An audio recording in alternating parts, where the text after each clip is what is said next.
दोस्तों, आज कुछ लोगों की वजह से पूरे देश का माहौल बिगड़ा हुआ है। जगह जगह पर लोग हिंदू मुसलमान कर रहे हैं। जगह जगह पर दंगे फसाद हो रहे हैं।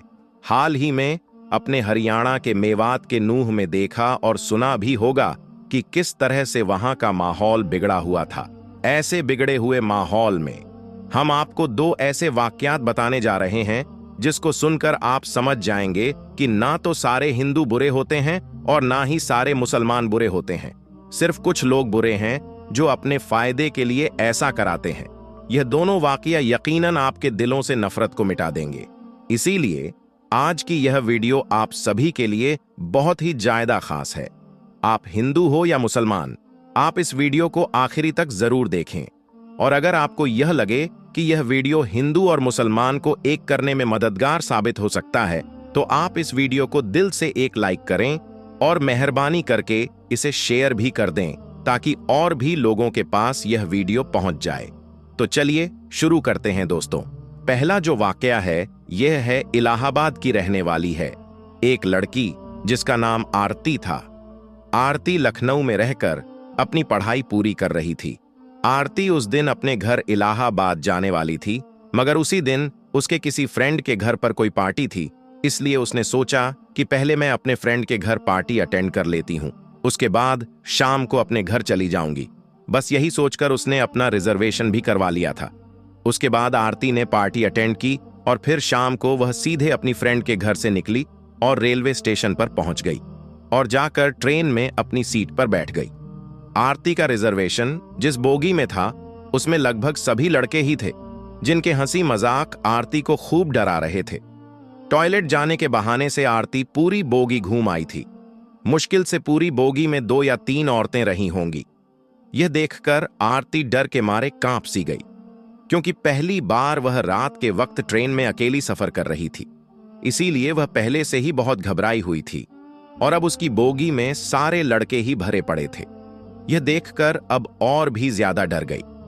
इसीलिए फिर वह खुद को इत्मीनान रखने के लिए अपनी सीट पर बैठी और एक मैगजीन निकालकर पढ़ने लगी। पी बोगी में लड़कों का एक झुंड था जो शायद किसी कैंप में या किसी पिकनिक पर जा रहा था। उन लड़कों का हंसी मजाक और उनकी बातों ने आरती को और भी ज्यादा डरा दिया। आरती के डर और खौफ के बीच रात धीरे धीरे गुजरने लगी, मगर आरती अभी भी कांप रही थी। यह देखकर अचानक सामने की सीट पर बैठे लड़के ने कहा कि हेलो, मेरा नाम अनिल है और आप तो डर के मारे पीली पड़ चुकी हो। तो आरती ने धीरे से कहा कि जी। तो लड़का समझ गया और वह कहने लगा कि जी कोई बात नहीं, अगर आप अपना नाम नहीं बताना चाहती हैं तो मत बताइए, मगर वैसे आप जा कहां पर रही हो? तो आरती ने धीरे से कहा कि इलाहाबाद। इतना सुनते ही लड़के ने कहा कि क्या इलाहाबाद? अरे वाह, वहां तो मेरे नानी का घर है। इस रिश्ते से तो आप मेरी बहन लगी। खुश होते हुए अनिल ने कहा। फिर इलाहाबाद की अनगिनत बातें वह बताता रहा कि उसके नाना जी काफी नामी इंसान हैं, उसके दोनों मामा सेना में ऊंचे पद पर हैं। इस तरह से वह नई पुरानी बातें करने लगा।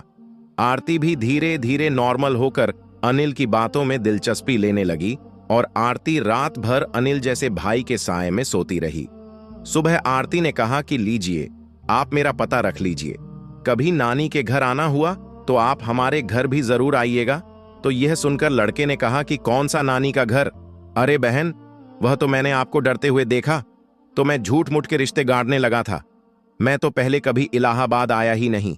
यह सुनकर आरती चौंक उठी। तो लड़के ने कहा कि बहन, ऐसा नहीं है कि सभी लड़के बुरे ही होते हैं कि किसी अकेली लड़की को देखा नहीं कि उसके ऊपर गीद की तरह टूट पड़े। हम में से ही बाप और भाई भी होते हैं। इतना कहकर प्यार से आरती के सर पर हाथ रखकर अनिल मुस्कुराने लगा। आरती अनिल को देखती रही जैसे कि उसका कोई सगा भाई उसे विदा ले रहा हो। आरती आंखों में आंसू आ गए थे। तभी जाते जाते अनिल ने आरती से कहा कि हाँ बहन, मेरा नाम अनिल नहीं है, मेरा नाम अहमद है। यह सुनकर आरती और भी ज्यादा हैरान हो उठी। तो दोस्तों, ये तो हुई एक मुस्लिम लड़के की बात। अब आपको एक मुस्लिम लड़के का एक और वाक्य बताते हैं जिसको सुनकर भी आपका दिल खुश हो जाएगा और आपके दिल से नफरत खत्म हो जाएगी। दोस्तों, अब हम आपको जो बाकी आप बताने वाले हैं, यह वाक्य गुजरात दंगे का बताया जाता है। कहा जाता है कि 27 फरवरी 2002 को दिन के वक्त एक ट्रेन में आग लगने की वजह से हिंदू मुसलमानों के बीच में लड़ाई शुरू हो गई थी, जो रात तक बढ़ते बढ़ते बहुत ज्यादा बढ़ गई थी। फिर रात के वक्त में लोग टोलियां की शक्ल में सड़कों पर घूमने लगीं और बेकसूर लोगों पर हमला करने लगे। इसी रात गुजरात के अहमदाबाद शहर में एक हिंदू लड़की अपने घर जा रही थी। इसी बीच उसने देखा कि सामने से सैकड़ों की तादाद में लोग अपने हाथों में तलवार लिए और शोर शराबा करते हुए आ रहे हैं। यह देखकर वह हिंदू लड़की बहुत घबरा गई और इधर उधर भागने लगी। वह बहुत से घरों के दरवाजे पर गई, मगर ऐसे हालात में किसी ने भी अपने घर का दरवाजा नहीं खोला। ऐसे में वह लड़की बहुत ज्यादा डर गई थी।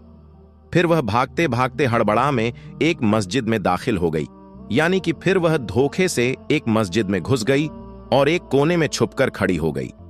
मस्जिद में दाखिल होने के बाद में उस हिंदू लड़की ने देखा कि मस्जिद के दूसरे कोने में एक जवान मौलवी बैठा हुआ कुरान पाक की तिलावत कर रहा है, यानी कि एक चिराग की रोशनी में एक मौलाना कुरान पढ़ रहा है।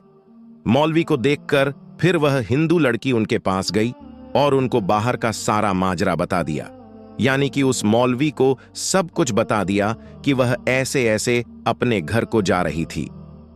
मगर उसके सामने दंगाई आ गई, इसीलिए वह डर के मारे यहां पर आकर छुप गई है।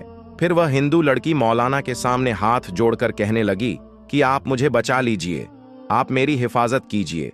अगर मैं इस वक्त यहां से बाहर गई तो बाहर खड़े दंगाई मुझे मार डालेंगे। अभी बाहर के हालात बहुत ज्यादा खराब हैं।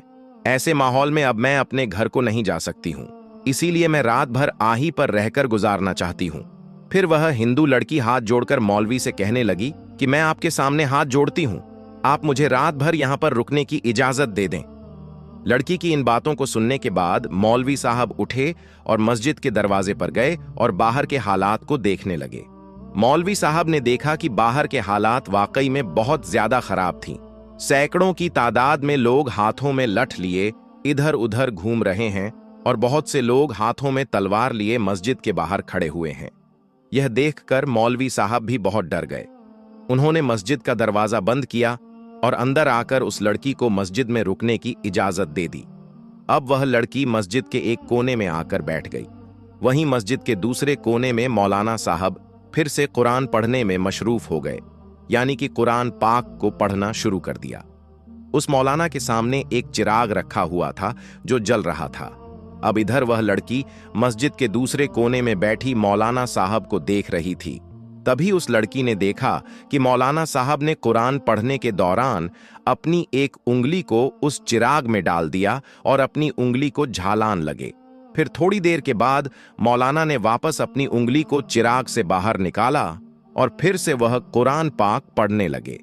थोड़ी देर के बाद में लड़की ने फिर देखा कि वह मौलाना फिर से वही काम करने लग गए, यानी कि उन्होंने फिर से अपनी उंगली को चिराग में डाल दिया और थोड़ी देर जलने के बाद में उन्होंने वापस अपनी उंगली को बाहर निकाल लिया। मस्जिद के दूसरे कोने में बैठी वह हिंदू लड़की यह सारा मंजर अपनी आंखों से देख रही थी।